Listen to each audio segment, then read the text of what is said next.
part 2.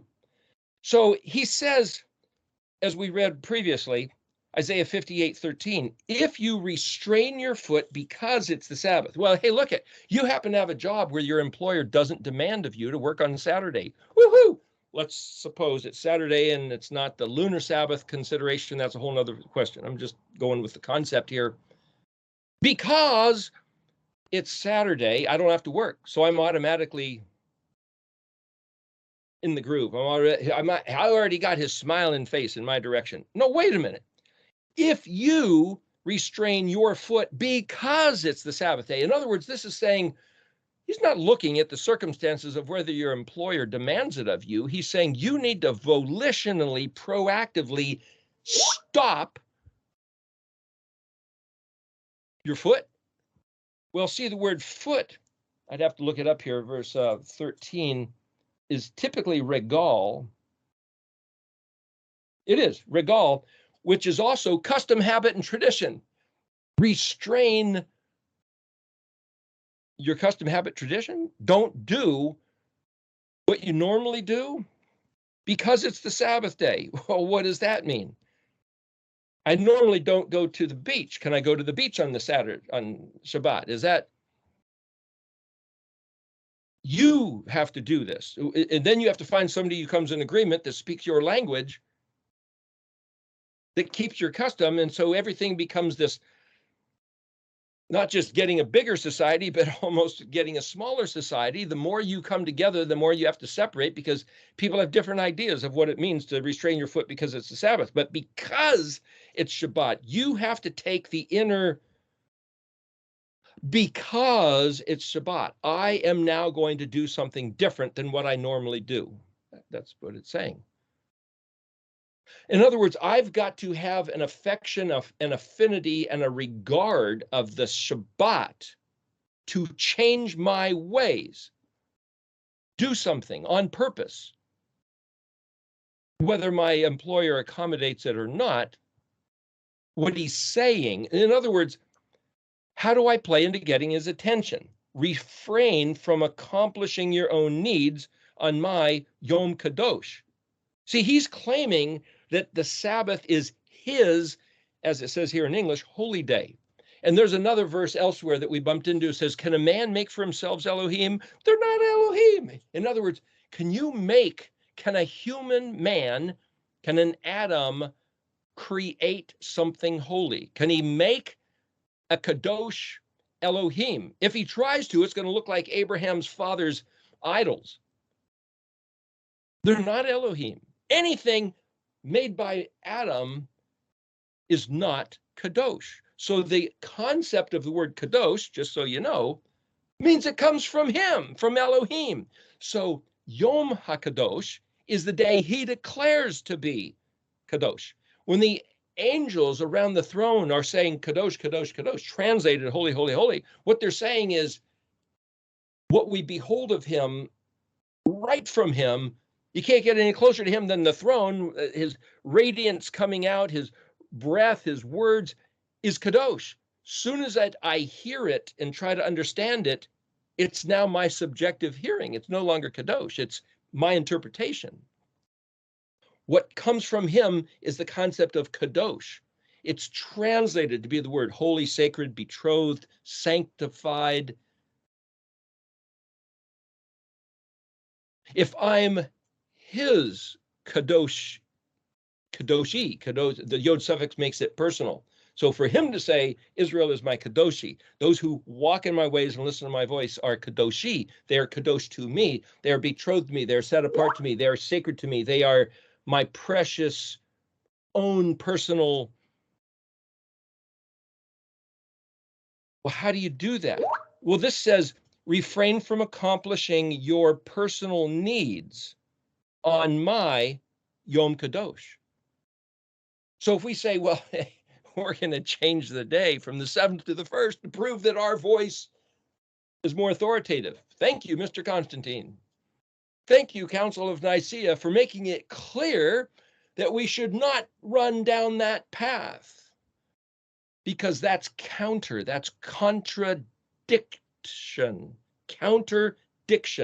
different words, different meanings. Something is altered, so it's automatically Elohim Achrim. And then when they invent different holy days, holidays, that has nothing to do with Yahuwah's prescription of pre-written, prescribed. Why did he scribe them on as Torah instructions? Because they're built into the heavens, they're built into the universe, that his kingdom is about the Moedim and the Sabbath day in terms of functional celebration. And the distinction is what he wants us to have a heart for. And if we do it begrudgingly, like, I hope nobody sees me, that's not crying out vociferously and raising your voice like a shofar. Proclaim to my people that they have willfully turned away from my instructions, willfully, from their own heart, not found my ways to be supreme, to be chafatz, their pleasure. Why not? Because we weren't taught. We weren't in the past taught, well, we're going to do something now that's going to bump into Isaiah 57, the chapter right before this. But if we go back down to Isaiah 58:13, if you proclaim the Sabbath day a delight, and I believe that word delight is chafatz, or oneg. Oneg also means delight. When I was going to the congregation, they called, it was going on for like 10 hours or something. You know, you go there and have some Bible study and singing, and then they have this break they call oneg. And it's like, well, people brought food, kind of like a little potluck supper. And then they have more meeting later. Well, the word oneg, Ayin Nun Gimel, means this delightful time. And I was, back when I first was learning about this stuff, I saw this and I thought, the Sabbath day is not a delight. I don't find it delightful. I find it to be a rather interruptive, rude, jarring of my flow of the whole week. And the demand, these Seventh-day Adventist friends, it's like, shut up with the Sabbath day. They'd cut out. One guy, I had this whole crew, we were pouring concrete on Friday afternoon, and he left, him and his crew, and it's like, what are you doing? Leaving me with this concrete to get done? And it's like, yeah, it's Friday afternoon at 3 o'clock. We got to leave and get ready for the Shabbat. And it's like, gosh, the offense, the great offense. But see, it doesn't say if you find it a delight. It says if you proclaim the Sabbath a delight and the kadosh of Yahweh being honored. If you proclaim it and call it a delight and kavod, the honoring, and you honor it by not engaging in your own affairs, from seeking your own needs or discussing the forbidden, what's the forbidden? Now you got to figure that out. But the point is, he said, what I found is that I didn't find a delight. And then I realized he didn't say if you find a delight, he said you have to call it a delight. I wasn't calling it a delight because it wasn't a delight. I had to change my language. And when I started saying this Sabbath day is a great thing, this is delightful, this is quite a treasure. This is to keep the Sabbath day opens up one's understanding to who Yahuwah is and what are the ways of his kingdom, and the fact that we're completely misoriented. We've completely spun out, hit the wall, flipped upside down, down in a ditch, and yet we're having a wonderful Bible study, worship time, praising him, and yet haven't got a clue. And it all was provoked by calling the Sabbath day a delight. And then verse 14, then you will delight in Yahuwah. Call it a delight, and then you will delight. And then I will mount you astride the heights of the world. What does that mean? I will provide you the heritage of your forefather Jacob, for the mouth of Yahweh is spoken. When it says for the mouth of Yahweh is spoken, that's just like, it's kadosh. Whatever comes out of his mouth is so kadosh that the entire universe finds its bearings and is built upon that one axis factor. And when he says, I will provide you the heritage of your forefather Jacob, that means whatever he promised as a family inheritance to the descendants of Abraham, Isaac, Jacob, the 12 tribes, and all the nations that have, the peoples and tribes that have come out of those 12 tribes. There's a heritage, there's an inheritance like money in the bank, just sitting there waiting for somebody to claim it. Hey, I'm one of them. Really? How do you prove it? I read the Bible. We have great worship services. We say praise the Lord all the time. Let's go back to the beginning. We fast. We afflict our souls. We wear sackcloth and ashes from time to time, and put a little dot of ash and don't eat something of pleasure for 40 days. Sorry, doesn't count. Doesn't count. You know how many people are going to be, if they hear this, greatly offended because not only does it count, it's the epitome of sacred behavior to keep Lent, to pray to the saints, engage the feasts of the saints. And the Catholic Church has a feast for a certain saint every day of the year, 365. To keep them on your consciousness. But yet, the Moedim of Yahuwah are completely forgotten, completely obliterated. So the point is, what does he want us to do? 613 laws, are you kidding me? If you boil down the 613 laws, like I talked about once before, is that I found a list of the 613 laws. I'm already doing most of them because that's just what it means to be a good Christian American. I'm already doing most of them. What am I not doing? The Sabbath day. I was doing Sunday, but it's not the Sabbath day. Weren't doing the Moedim. Weren't calling the Sabbath day a delight. Well, didn't know his name, but pretty much every single one of the other 200 or 613 we were already doing. And I'm stressing this about the Moedim because whether Yom Kippur was yesterday or today or 2 weeks from now or a month from now, this is the season of the Moedim. So we're going to talk about that a little bit for a couple weeks here. And you go down to verse 8. Well, let me back up to verse 6 of Isaiah 58. Surely this is the fast. Back up. Can this be the fast? Verse 5. Can this be the fast I choose, a day when you merely afflict yourself? How much do you want me to afflict myself? Certain people have in the past. Certain cultures do this. They'll have a parade, and they'll take a whip with pieces of metal, and they'll they'll whip their back, and by the time they get down the end of the parade, they can barely crawl. Martin Luther had done that, and he saw the just shall live by faith. It's like not by flagellating, but by punishing your mortal flesh.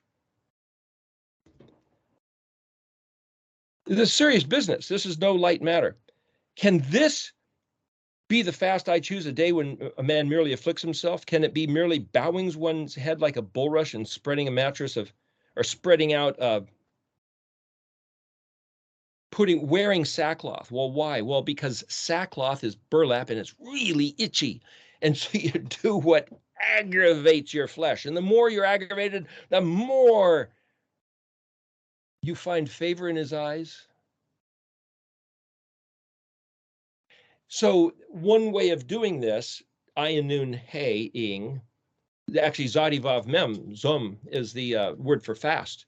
Ayin nun hey means to afflict or be occupied or oppressed, which can include fasting, but the word for fasting is zadi vav mem.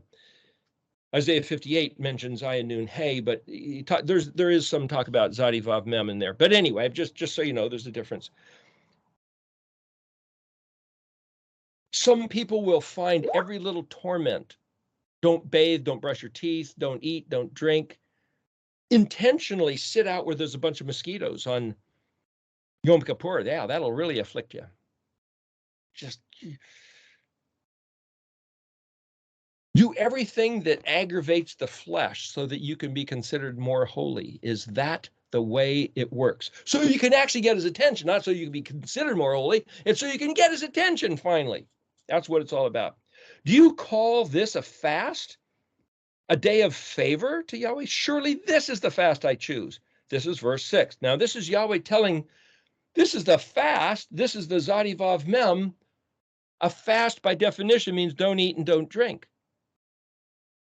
Or don't eat or don't drink. Or if you're diabetic and you have to do one thing, then don't do the other things. I mean, there's qualifications in here, but this is what he says in verse 6. Break open the shackles of wickedness. Shackles of wickedness. Well, what is wickedness? When you've cramped somebody else's life, break it loose.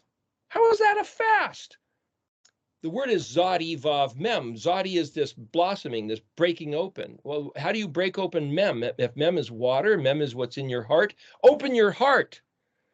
Fast from your human oppression of one another. Give the other guy a break. Well, just today, then tomorrow, back on you, man. Maybe. Break open the shackles of wickedness. Undo the bonds of injustice. You know darn well you're ripping the guy off. Just stop it. And let the oppressed go free and annul all perversion. Well, we'd have to change our whole economy. Like a global reset. Well, is that a good thing or a bad thing? Verse 7, surely you should break your bread for the hungry and bring the moaning poor to your home. We're going to look at that. When you see a naked person, clothe him, and do not hide yourself from your kin. Verse 8, then your light. So verse 8 changes. It's an if-then situation. So when he says, surely you should break bread for the hungry and bring the poor, the moaning poor home. It doesn't, here in brackets, they have to your home. It doesn't say that. If you look at verse 7 here, it says, Tav bet yod aleph, bet yod tav. Well, who's the moaning poor? Ayin nun, yod yod mem. Well, ayin nun, that's the word for to be oppressed, to respond, to sing, to be humbled, to be afflicted, to make it your occupation. That's the active verb of this whole thing in Isaiah 58. Ayin nun hey. It's translated fasting. Mem resh vav dalet, merodim, merod. Well, rude, like a rude awakening, Michael Rood, or the word Lord, lamed vav resh dalet, or to radiate is to, like all roads, road, resh dalet, resh vav dalet, lead to Rome. So Rome is the central hub, and then all the roads go out across the empire. So what is a road? How do you make a road? That's the meaning of this word. Well, if you want to find a path, a deer trail or something through the woods, and then you walk on it more often, you knock down the branches, then you fill up the gullies and knock down the hills and the outcroppings, and you make a highway. There's a phrase, make a highway for our God. You know, how do you do that? To make a highway, to pave a road, is a somic lamed hey, salah. That's like selah. That's like stop and think about it. Same exact word. Somic lamed hey is to pave by engineering. And if you go down the freeway, man, you'll sometimes the old roads, the wagon trails, you know, they weave around and up and down, pulled by oxen, and it was dangerous. But when they cut a road, they'll cut right through a mountain, and sometimes they'll put up to hold the rocks down, you know, fencing or some kind of block, and then they build up and shore this up and make the straighter and leveler you can make a road, the better. That's making a highway. That's what this is about. To take the ayin nun yod yod mem marod. Well, the way you make a road is you have to dominate nature, dominate the geography, the terrain, and you cut things out, you bring things in, you with your human abilities, and you get rocks and you crush them and you smash them and you pound them and you lay down a foundation for the road and you stomp it and trample it, and now you've got a road. You pave over it.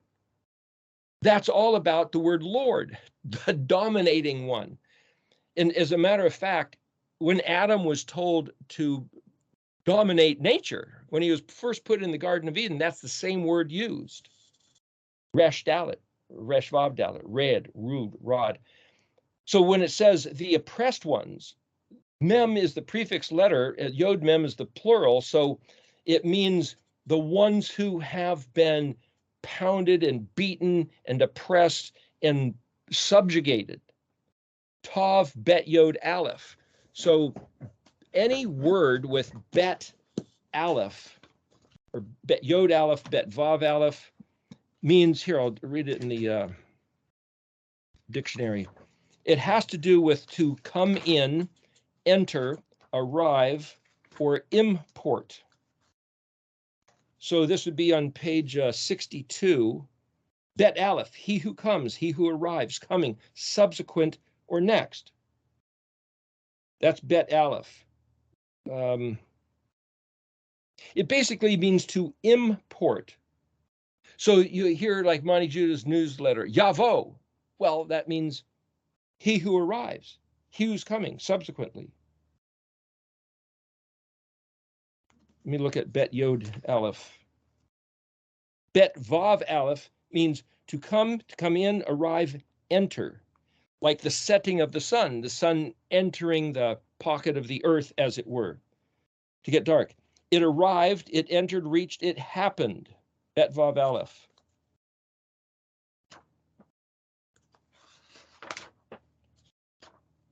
Bet yod means please, or I pray. Bet yod is in me. Bet yod can also mean house or home. Bet yod aleph hey is entrance, coming, corridor, of intercourse.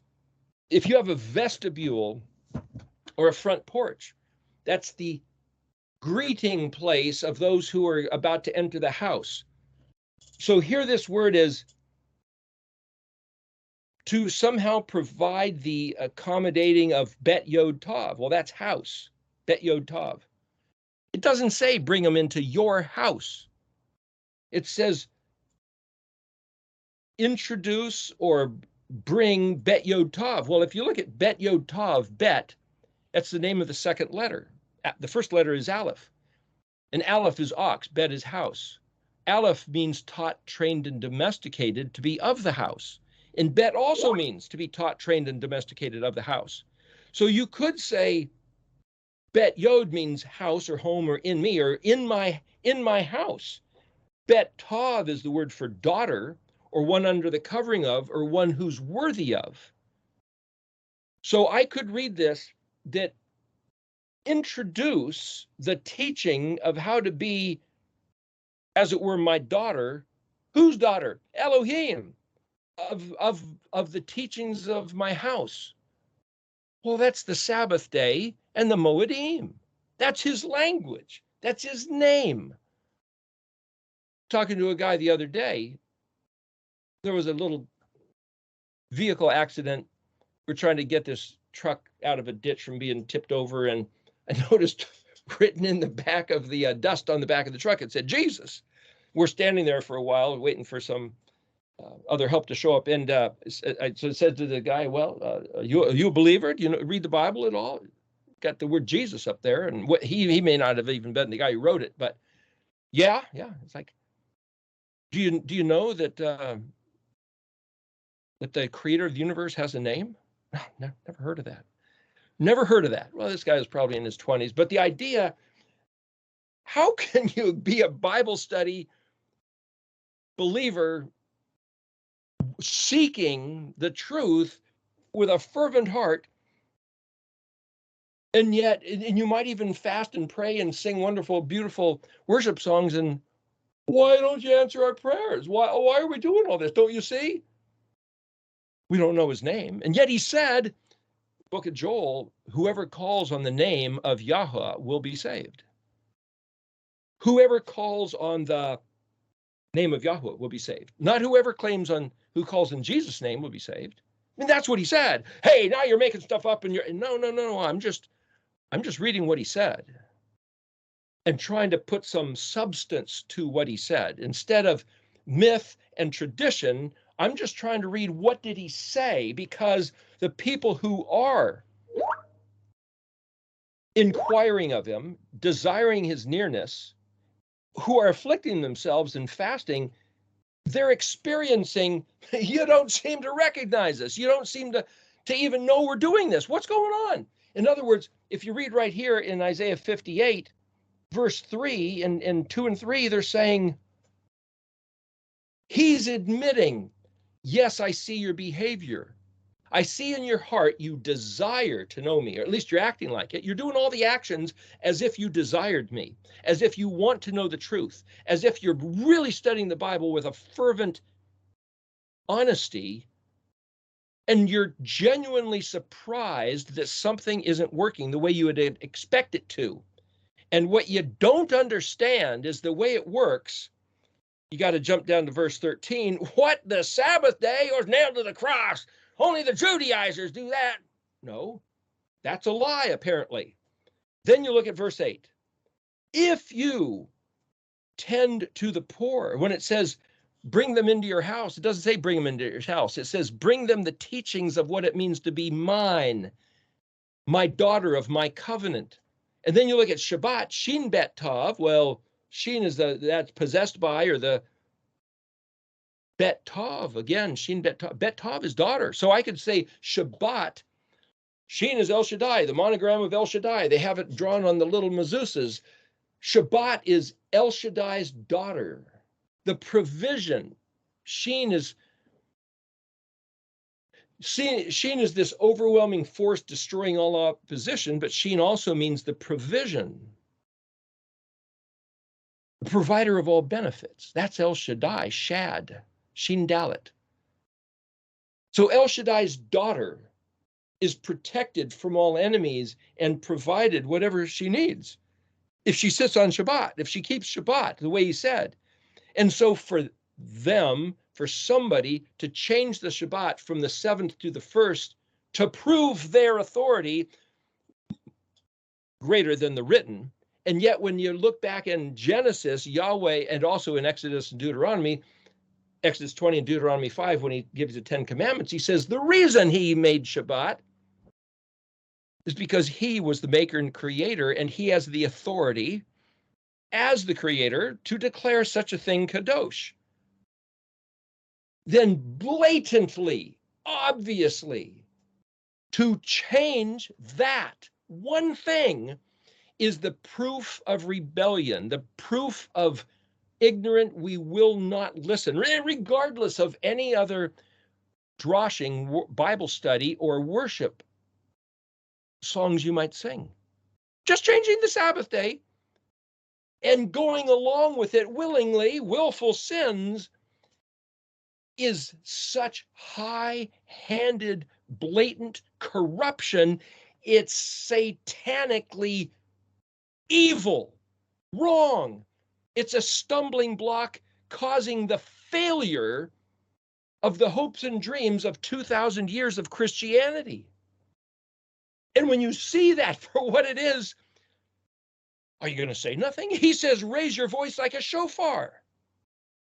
Then verse 8, then when you do this, when you make this correction, when you see, when you take it to heart, when you do something about it, then your light will burst out like the dawn. That's this bam, Zodi blossoming.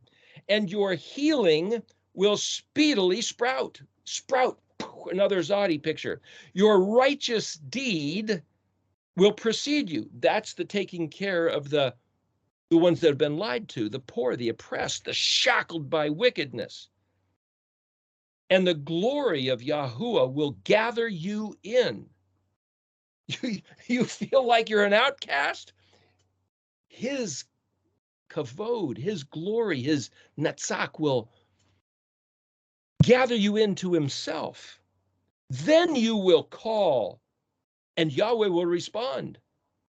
It's not about, I didn't eat anything. I didn't eat my vegetables. Maybe he'll look at me with favor. Even though my parents might get mad, if I don't eat my vegetables, a type of fast, I'll gain his smiling face. No, teach the oppressed that are being lied to and dominated, whether it's finances or fake news or fake medicine or fake justice or fake economy, fake history, whatever manipulation we have been subject to for nearly 3,000 years because we haven't listened to his voice. Soon as we turn to his ways, start doing it and helping others, whoever might want to hear. That's Bet Yod Aleph, Bet Yod Tav. Oh, you have to bring them into your house. Well, done that and hasn't really gone very well over the years, but done that many times. And I don't think that's what he's talking about here. Then you will call and Yahweh will respond. You will cry out and he will say, here I am. If you remove from your midst perversion, finger pointing, and evil speech. Perversion. What's a perversion? Well, yes, there's sexual perversions. There's moral and ethical perversions, but there's the perversion of changing what's kadosh to something halal, common. There's a perversion about declaring the Sabbath day the first day of the week instead of the seventh. And I even heard a few years ago that, hey, they're going to figure this out and they're going to change some calendars. Instead of showing Sunday as the first day of the week, they're going to show Sunday as the seventh. Gotcha. And it's like, mishpat, balanced scales of rightness. Are you going to let them fool you again? What's perversion? Finger pointing and evil speech. Finger pointing. Well, it's like, no.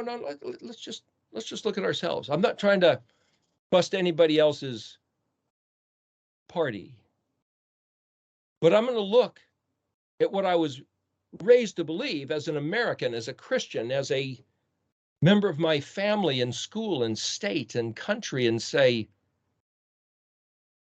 there's some things which are not true, not right. They're not of Yahuwah. And if I want to be Yashar, I've got to change my mind, change my ways, change my heart, and change my lifestyle. Soon as I realized that, I stopped working on Shabbat. We stopped working on Saturday. And it was it was like car hitting a block wall. Train flying off the tracks. That's why we've showed that a few times as little graphics. And I mentioned it's a train wreck. When you get this, it's a train wreck of consciousness. It's a train wreck of lifestyle. You must refrain your foot from the Sabbath day. But then, is he talking about Yom Kippur when he says, is this the fast? Because the Sabbath day is not a fast. But he says, I'm telling you to break open. Well, do we only do that on Yom Kippur? Do we only do that one day a year? Or how many fasts are there in a year? Are there a dozen fasts one for each month that some people will say? And it's like, is it a feast or is it a fast? Well, it's a little bit of both. If you feast toward the recognition of the saint, that's fasting from just going to McDonald's and getting a hamburger. And because it's like, whoa, wait a second. It's a consciousness of being Yahuwah's people as a continuum. And I don't think it has anything to do with the Yom Kippur or the Shabbat, but to keep those days. And when he said, afflict yourself on Yom Kippur, jumping back in Leviticus 23, how do you do that? He didn't say Zadivav Mem. He said Ayin Nun Hey. Therefore, what if you don't not eat, not drink? Yeah, is that a rabbinical law? It's like, I don't think it matters. Now, I didn't eat anything or drink anything yesterday because I've heard that physiologically, it's actually very healthy for a person to not eat or drink once in a while. Even if it's only one day a year, maybe it's good to do it for 3 days, and Yeshua did it for 40 days. It's like, listen, if it's a good, healthy thing to do, then it's not about legal. I'm not going to point the finger and incriminate anybody if they eat something on Yom Kippur. But if there was ever a day of the year to say, just for health benefits, I'm not going to eat anything or drink anything, just to put my flesh under submission, and I'll spend the day reading the scripture and talking to people on the phone or having other friends come over and talking about Yahweh's stuff. Why not? Is it an offense? Is it a burden? Is it an encumbrance? No. It's just a response Ayinun hey is a burden, is to humble yourself, but it also is a response. Ayinun hey means to sing. And if you have a musical number where you've got a singer, a main person, and then you've got a choir singing in response, that's choir in response, like a refrain to a verse, is the word Ayinun hey. So what you do in response, like the picture of singing with a refrain, doesn't mean you have to sing, but it's the same word. There's other words for sing. We talked about that last week. Renan and Zimmer and Shear, those are 3 words for singing. There's others. Nagal, Hava Nagil, I believe, is the word for singing. Anyway, the point is, how do you make it your occupation, your burden, to concentrate on Yahweh's stuff? And then how many times during the day you think, I should have a glass of water? Nope. Hey, how about a little? Nope. It's like, wow, think of all the things we take for granted, and just let it be a little consciousness, an engaging exercise of saying, thank you, Yahuwah, for all the great provisions which you've allowed us. And I'll just slap my consciousness for a moment by one day of not engaging in the things that I otherwise so take for granted that I don't necessarily even recognize that I do. I'm just saying, if you're going to keep Yom Kippur, do it the right way. What is the right way? Ayinun hey. And if you're going to then try to play into Isaiah 58, break open the shackles of wickedness. How do you do that? What's wicked? What's a shackle of wicked? A lie, a distortion? How do you break open the shackle? And these days, you can't go on the internet or even on your phone where you're being listened to and start talking about conspiracy theory stuff as if that was the great wickedness. I'm gonna tell everybody the truth about all the conspiracy stuff. We just were reading a couple weeks ago, and he says, don't even speak of a conspiracy. Everything about this family is that they, meaning Israel at large, they love to talk about conspiracy. Kashar, I think, is the word. Kufshin Resh. I think that was the word. And it's like, why? Because that's what they do. That's what the people, his people, the 12 tribes. And if he's talking about the house of Jacob, it's like the house of Jacob has to be bound together because they are. The 12 tribes are a knit group. And if they're not knit into Yahweh's ways, they're going to be knit with conspiracies of blowing everybody else's governments and cultures. Because that's what we do. And he's basically saying, stop all that foolishness, that nonsense, that babble, and come back to Shuvah, to the culture of Yahuwah's kingdom. Quit pointing the finger at the other generation, the other guy. Those guys don't say the word Sibboleth properly or the word schedule properly. Just figure out what Yahweh said, listen and respond and do it with a pure, clean, active heart. Do what? Mercy and justice, yes. But then what are the protocols? What's the color of the kingdom? Blue, purple, red, and white, engaged in the Sabbath day in the Moedim. That's the color of his kingdom. There's a phrase, join the colors, which means you join the military, which is the Zavah, the Zavot, the Zadi Vav, the Zadi Vav Vav. Join the crew, man the crew, join the colors, team up, do what he said. So to change your thinking to say blue, purple, red, white with gold thread. Okay, that's Yahweh's colors. That's all on all the Mishkan embroidery. Okay, and the high priest's clothing. Okay, blue thread in the Zitziot. Okay, that's Yahweh's color stuff. Okay, let's do his stuff. Okay, so I'm going to set my heart instead of the red, white, and blue. It's blue, purple, red, and white. Okay. Instead of powder blue and gold, or instead of green and yellow, or instead of red and white, or whatever your other college colors were. It's like, bring your heart to the blue, purple, red, white with gold thread. Okay.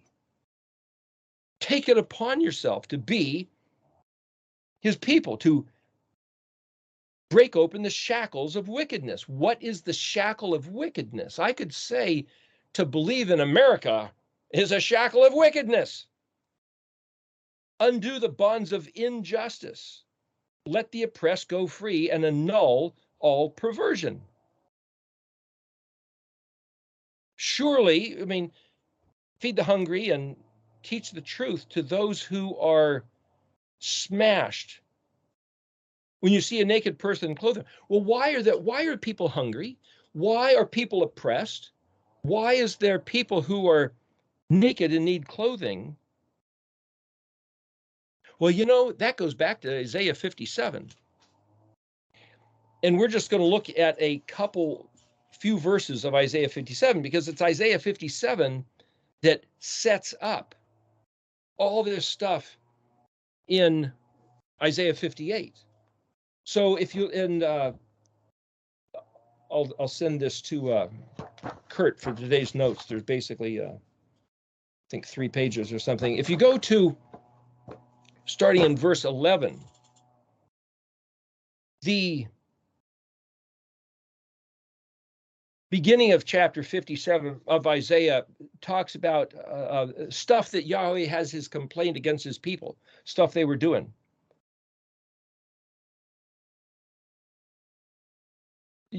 Idolatry and all sorts of fake or bad or wrong worship of other Elohim Achrim, and a distortion of the culture. They were no longer the people of Yahuwah, the people of his kingdom. They were some other travesty of culture. And then start in verse 11, it says, who did you dread and fear that you should have been deceitful to, and it says in brackets, to me. In other words, if Yahuwah had actually provided everything El Shaddai was in covenant to provide to Israel, the provider of all benefits, the overwhelming force obliterating all enemies, I mean, where are you going to find something better? What's your complaint? And he says that to his people numerous times throughout the Tanakh. It says, where did I fail you? Where did I ever not keep my word? I told you if you walked in my ways, it would be good. And if you didn't walk in my ways, bad things would happen. But if you return to my ways, it would be good. I told you that. And it's exactly what's happened. Specifically, looking at Leviticus 26 and Deuteronomy 28, and then every other book of the Bible talks about the same thing. He has never failed to keep his word a single time, ever. Who did you dread and fear? Verse 11 of Isaiah 57, that you should have, when it says been deceitful, that's to betray, to turn your back on him, to go look for something else, for something better. You did not remember me. You did not take me to your heart. Well, so then the problem is we need to remember, and we need to take him to our heart, because it's for the sake of not remembering, not taking his ways to our heart. They're nailed to the cross. Oh, that's some other people group. They didn't know how to cook pork. No, it's what did he say? Who are we supposed to be? What are we supposed to do? Behold, I have been silent as always, but you didn't fear me. What do you mean you've been silent as always? He's up there saying, I'm not going to sit here like a mother scolding a little child. And I remember once having this, I don't have any kids, but I remember just this idea of this little 2-year-old. I've seen this, whether it's on the internet or wherever, this little 2-year-old running through the house and knocking this over and hitting that and doing this and doing that and doing that and doing that. And then the parent behind them, don't stop, don't do that, and straightening this, and and straightening this, putting it back, and the little kid, ha ha ha, break. I'm not going to spend my life chasing down.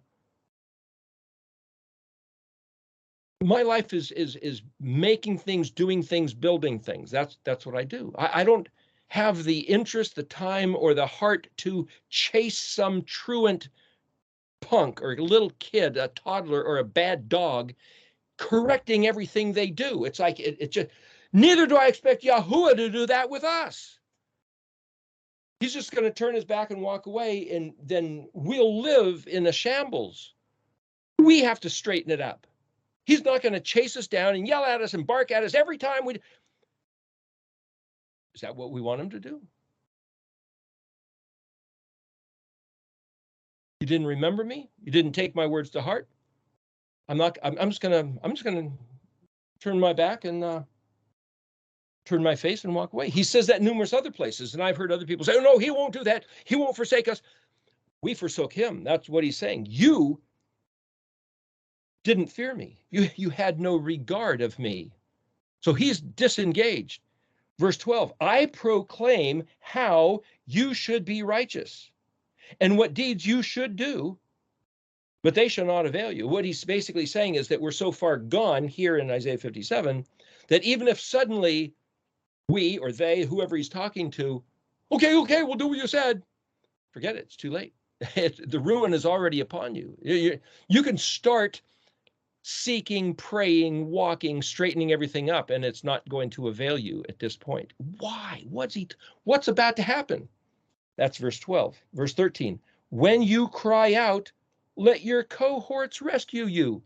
Cohorts, conspiracy people, let all those other people you decided to befriend, instead of being my people, instead of listening to me, let them save you. I'm not even going to listen to your prayers and save you. But the wind will carry them all, and nothingness will take them. You guys trusted in nothingness, nothingness will take you. You guys didn't want the something of the reality that exists, so the lies, the deception, the satanic conspiracy, you're theirs. Let them, it'll eat you, it'll destroy you, and I'm going to let you go. That's what he's saying here. But the one who trusts in me will have a portion in the earth and will inherit my, it says, holy mountain, Har Kadosh. What does that mean? Har, Hey-Resh, mountain. But it's also pregnant. It's also that which is obvious, that which is Hey-Resh, the Resh. The Resh is now you have to study the language, the letters. The Resh, an exalted man, the head, that which, drawn like the backwards letter P in English. I think it's the letter that has the R sound in Russian, I think, is shaped like that. But the idea is, it's like a flag on a flagpole. It's like somebody standing erect with a straight backbone. It's like being correct and stalwart and proper. Hey, Resh, the mountain peak that you see above the horizon, that one that you note, like Mount Hood, and when you see pictures of Portland landscape, that notable peak, that's Hey Resh. It's not just mountain. It's like you have to, Hey is it's to illuminate this illuminated head. Well, that's like the full moon. The one who trusts in me will have a portion in the earth and inherit, as it were, the Kadosh, like the full moon. Not the darkness or the thin sliver. That's the Resh. That's the Hey Resh, the one who trusts in me. And that's the word batach. So that means when I, as a human, engage every struggle of mind, of circumstance, of hope, of regret, or whatever the course of life takes on me, this verb of batoch, bet, tet, ket, the one who trusts, is the great wrestling. So the concept of onward Christian soldiers marching as to war, we learned that verse back in grade school. With the cross of Jesus going on before those enemies, those bad guys, those other languages. No, I'm the one I've got to fight. I'm the one, my attitude, my heart.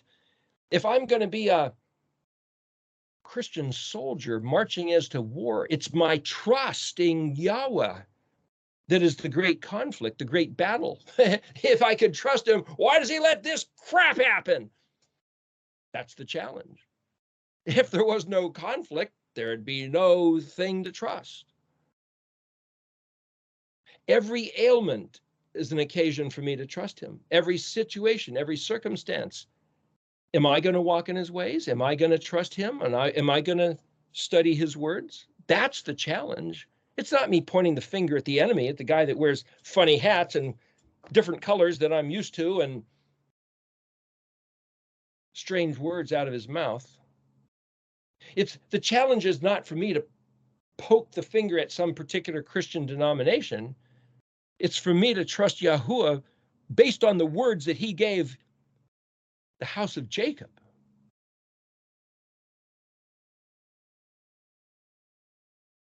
Verse 14, he will say, who will say? The one who trusts in Yahweh will say, pave, pave, clear the road, remove the obstacle from my people's path. That's verse 14. So if I look, I've got this written out here, Isaiah 57:14. Vayamer salu salu, samek lamed vav. Well, samek lamed hey, as I said, is the word selah. What does this mean? Pave, but it also means way, because samek lamed is a basket or something you put in a basket. Well, if you're putting scales of balance, that's like mishpat. Something about, does it mean pave the highway? To build a highway is samek lamed lamed, lift up, make a path, but it also means led or guided, to engineer a highway.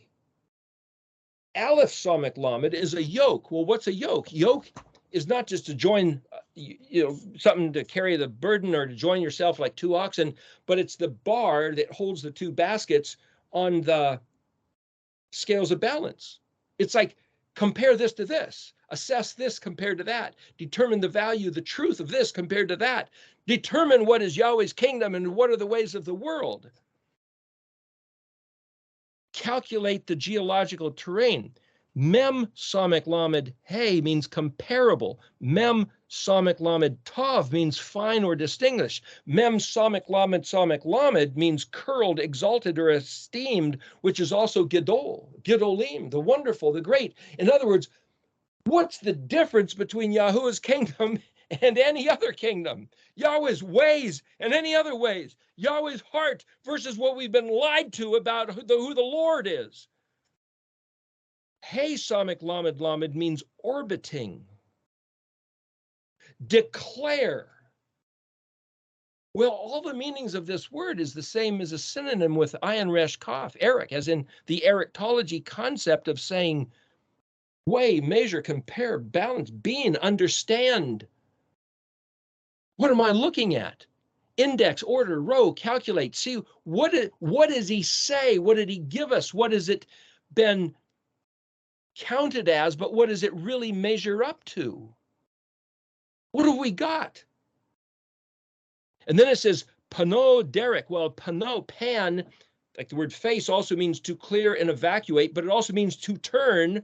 Derek is the word for path.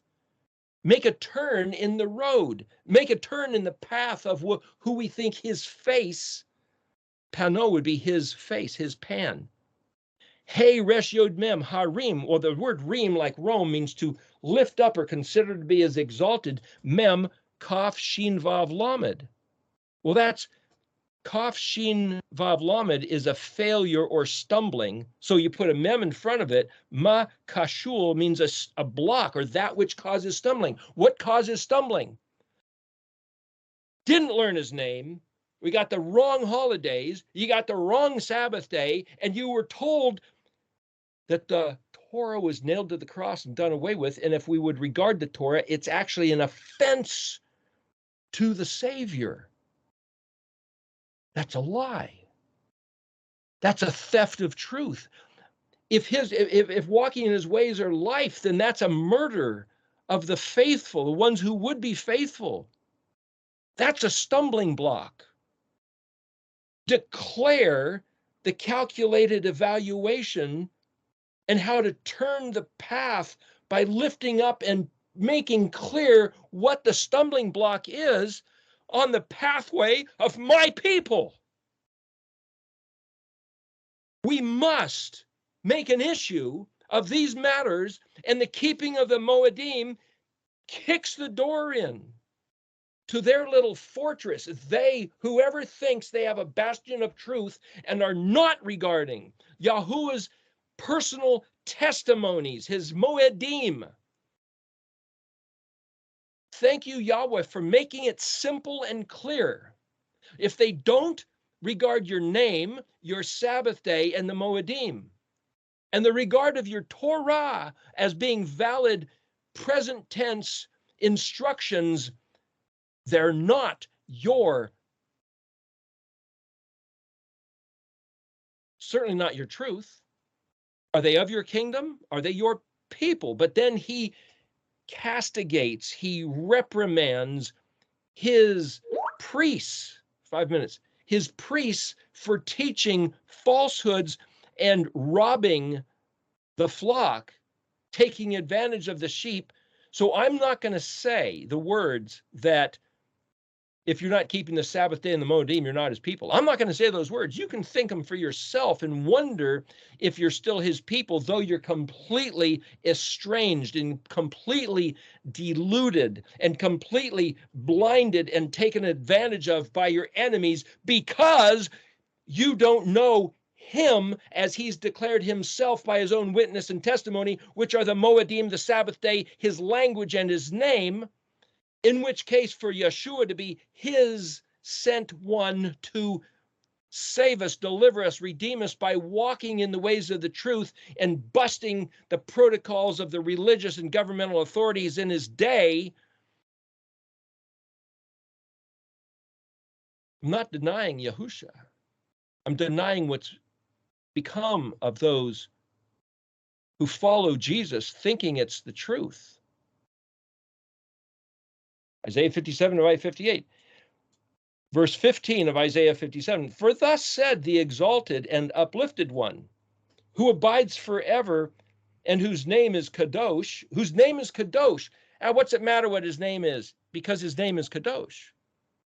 There was this song, Elohei Elohim, and they're singing Yahweh Adonai, Elohei Elohim. And all the comments were, Jesus is wonderful. It has nothing to do with Jesus. It's Yahweh Adonai, Elohei Elohim. The whole song was about that, and some French words. And it's like, so people have it sung directly in their face, and they're hearing something different. They're changing it in their mind because of where their heart is, thinking it's more holy of them to do so. It's not what he said. I abide in exaltedness and holiness and kadoshness, but I am with the despondent and lowly of spirit. Oh, the despondent and lowly of spirit. Well, those are two definitions of the word ayin nun hey. Those who are humbled or afflicted, who are oppressed, those who have been lied to, those who have been subjugated by the overlords that he allowed because we turned away, to revive the spirit of the lowly, to revive the heart of the despondent. Verse 16, for not forever will I contend, nor will I be eternally wrathful when the spirit that envelops them is from me, and I made so. He doesn't hate humanity. He's not disgusted with humanity. He's disgusted with the fact that his people don't listen to him, don't care for him, and have turned away to try to find something better, though there is nothing else, much less anything else better, until we turn back. And verse 17, I became angry because of his sinful thievery. I struck him. I hid myself. I became angry because he continued waywardly in the path of his heart. But when I see, this is how we get him to turn his face. Verse 18 of Isaiah 57. When I see his, in parentheses, they have contrite ways. When I see his ways, I will heal him. I will guide him. I will recompense him and his mourners with consolations. I create the speech of lips. Peace, peace for the far and near, says Yahweh, and I will heal him. But the wicked will be like the driven sea and cannot rest, and whose waters disgorge mire and mud. There's no peace, says Elohim, for the wicked. Ain't no peace for the wicked. There's a great song, a popular song a couple of years ago. They spun a whole song, popular music, out of Isaiah 57:21. So see, then it goes into Isaiah 58, and then you read about all these people who are oppressed and the people who are poor and needy and naked. Why are they poor, needy, naked, and oppressed? Because there's no rest for the wicked. Is Yahweh saying you should find these people who are getting beat up because of the way they live, because of what they don't believe correctly, because they're not walking in his ways, and you're supposed to bring them into your house? I don't think that's what he's saying. It's time to quit, but let me just say this. He's saying the wicked. Who are the wicked? Not only the ones that are doing harm, calamity, injury to their associates, friends and family and fellow humans. That's the wicked. And when you do so, everything's going to come down, and we'll go through this next week, the detail of the words of what he says is that it's not even possible for them to contain the blessing. But Yahweh's going to pour out the blessing if we start walking in his ways. And that's how we get his attention, start walking in his ways. So if you've got the Moedim coming up, start making provision now for what that's going to look like. By this time next week, I'll be right in the middle of Sukkot on this calendar. What does that mean? What does that look like? Start making provision to get his attention. Anyway, we're at the time of the end here. Yes, thank you, Yahweh. Thank you, Father, for your continued presence, Father. Thank you for your kindness, and thank you, Father, for your message. Father, may your word go out and not return void. In the name of Yeshua, I pray, amen. Amen.